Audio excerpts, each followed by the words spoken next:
तो बच्चों हम पढ़ रहे हैं perimeter and surface area of plane figures, यानी कि समतल आकृतियों का क्षेत्रफल। इसके पहले हम लोगों ने पार्ट 1 में त्रिभुज, वर्ग और आयत यानी ट्राइंगल, स्क्वायर एंड रेक्टेंगल के बारे में हमने पढ़ लिया था। बहुत ही डिटेल में पढ़े थे, उसमें हमने काफी सारे एग्जांपल्स भी देखे थे।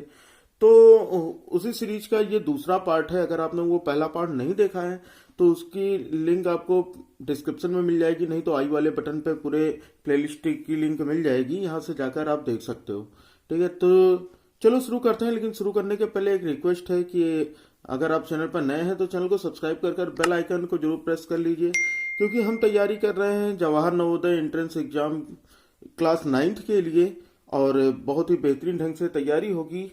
तो इसके लिए और साथ ही साथ आप हमारा टेलीग्राम चैनल भी ज्वाइन कर लीजिए। टेलीग्राम चैनल पर शुरू की जा रही है टेस्ट सीरीज, और वहां पर काफी सारे हिंदी, इंग्लिश और मीडियम के क्वेश्चंस और आपके जो चारों सब्जेक्ट हैं इनसे रिलेटेड क्वेश्चंस पूछे जा रहे हैं।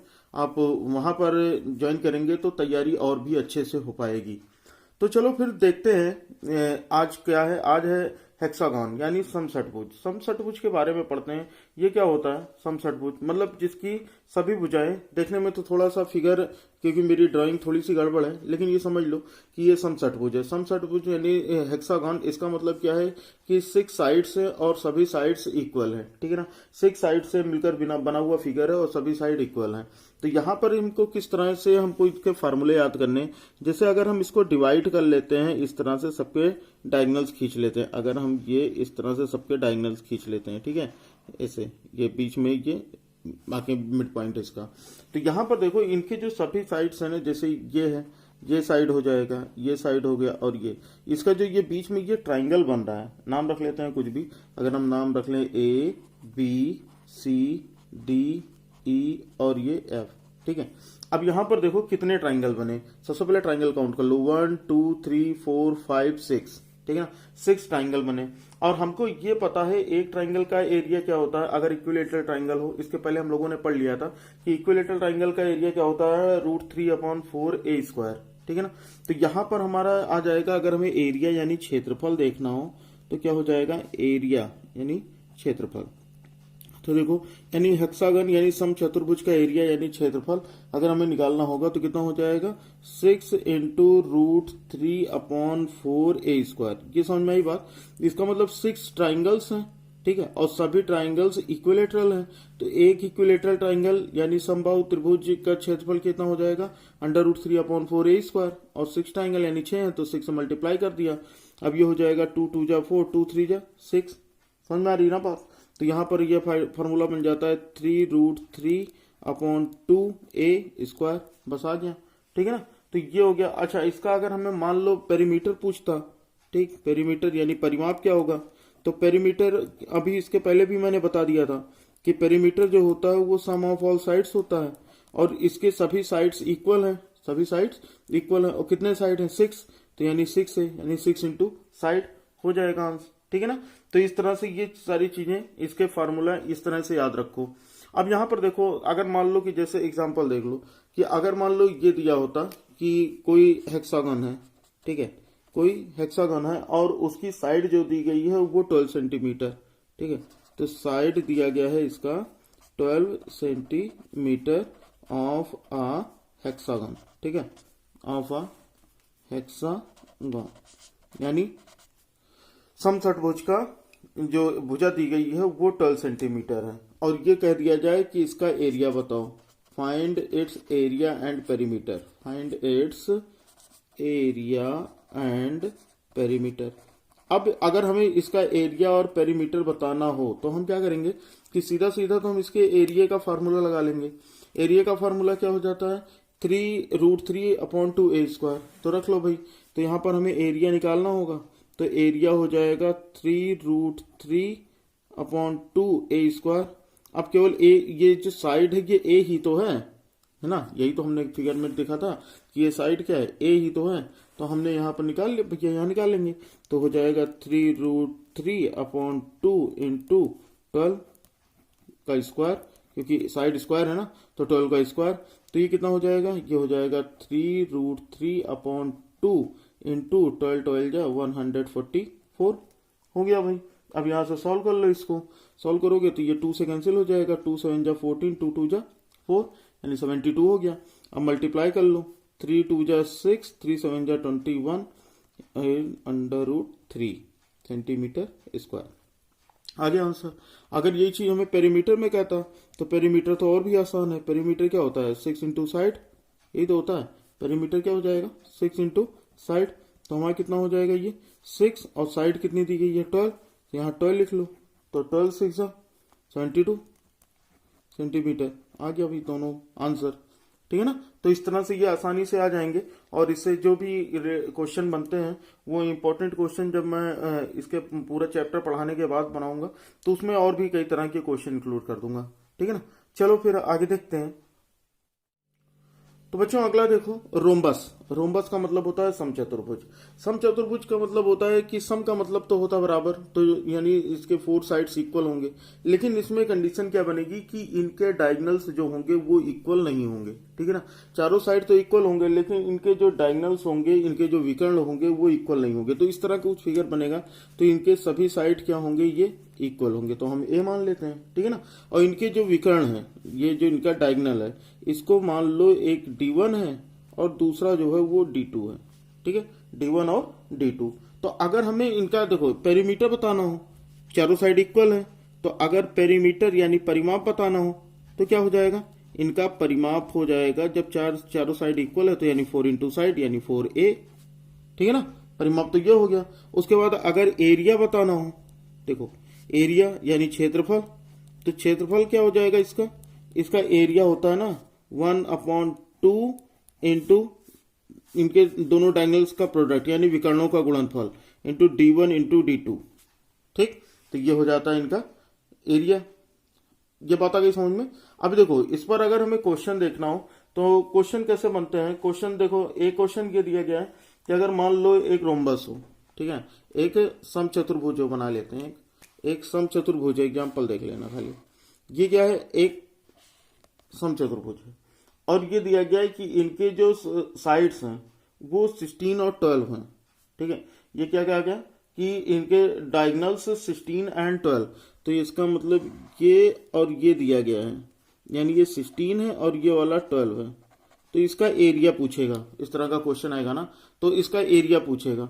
तो अगर हमें इसका एरिया बताना है तो हम क्या करेंगे कि D1 तो हमको 16 सेंटीमीटर दिया है, ठीक है ना, और D2 ये दिया गया है 12 सेंटीमीटर। अब हमें इसका एरिया बताना है तो एरिया ऑफ रोम्बस क्या होता है? क्षेत्रफल यानी इसका 1/2 इंटू D1 इंटू D2। तो यहां से रख लो, कितना हो जाएगा? 1/2। D1 कितना हो गया? D1 हो गया 16, तो यहाँ 16 रख लोगे। D2 कितना हो गया? 12, तो यहाँ 12 रख लोगे। अब इसी को डिवाइड कर लो, कितना हो जाएगा? 2 8 जा 16, तो 12 8 जा 96, तो यानी हो जाएगा 96 सेंटीमीटर स्क्वायर। यह आ गया इसका आंसर। ठीक है ना? तो इस तरह के क्वेश्चन। अच्छा, एक और क्या क्वेश्चन बन सकते हैं?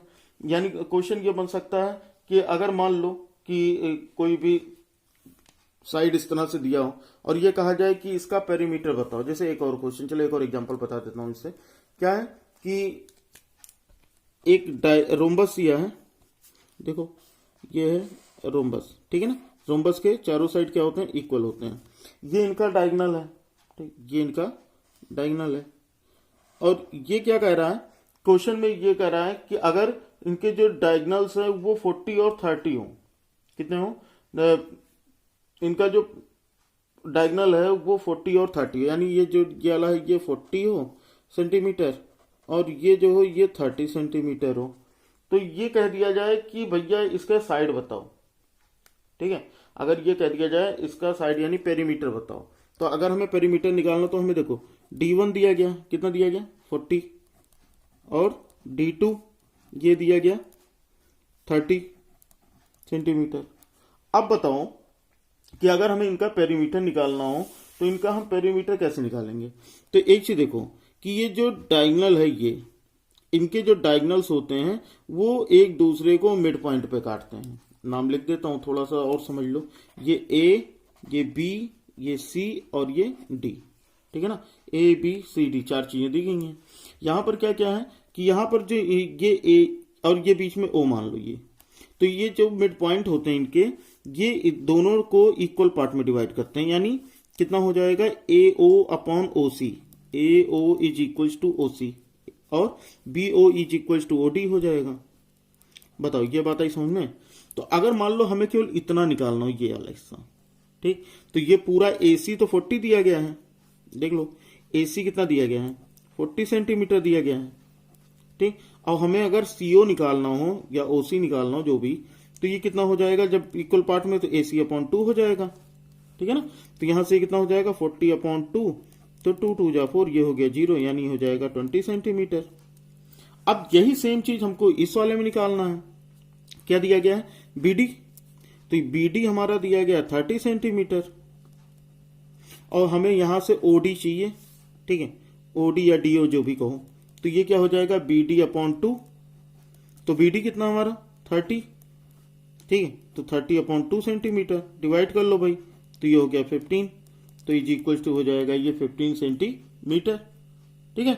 अब यहां पर देखो दोनों चीज मिल गई, इसका मतलब हमको कुछ इस तरह का एक ट्राइंगल मिल गया, ऐसे करके एक ट्राइंगल मिल गया, ठीक है ना, ऐसे करके एक ट्राइंगल मिल गया।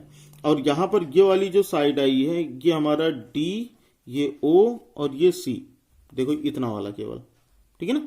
तो यहां पर ये वाला जो था ये तो 20 हो गया, ये वाला 15 हो गया, हमें ये वाली साइड निकालनी है, ठीक है, ये वाली साइड। हाँ एक चीज ये भी बता देता हूं कि रोम्बस में ना जो इनके डायगोनल्स होते हैं वो एक दूसरे को 90 डिग्री पर बाइसेक्ट करते हैं, ठीक है, 90 डिग्री पर इंटरसेक्ट या बाइसेक्ट जो भी कहो, एक दूसरे को 90 डिग्री पर काटते हैं, तो ये 90 डिग्री हो गया।